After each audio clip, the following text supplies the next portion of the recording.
Tats, maglagpang taron. Wow. Ako'y sinugba nga wa mahalin. Sa itong imoon, atong lagpangon. Butangan og kamatis. Siyempre, sibis dahon. Bago man, alalayan na itong Chinese pichay. Siyempre, dili mawala itong mga ingredients diha. Asin. Siyempre, alam niyo na, Ajinomoto. And then, atong sabaw. Oh, diara. Muna ilagpang mga tats. Oh. Uy. Takloban o sa takloban. After 1 year, mga tats, tuig na siya ato ng abrihan. Oh, achok na. Pila ragoy tuig, di ba?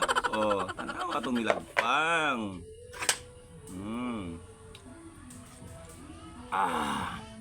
Kanya, parisan nagbahaw nga upod mahalin. Mahalin na ni Ron. O, di ba? Tanawa mga tats. Mura putag na sa chowking ano yung nag-order. Nga na lang maglagpang.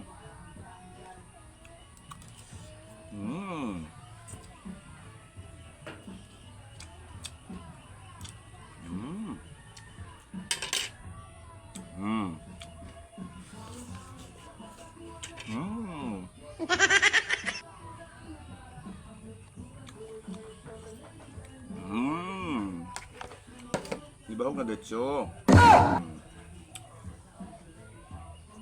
Ha?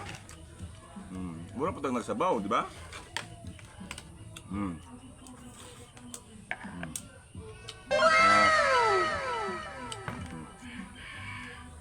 Easy na pagkaon mo, tat.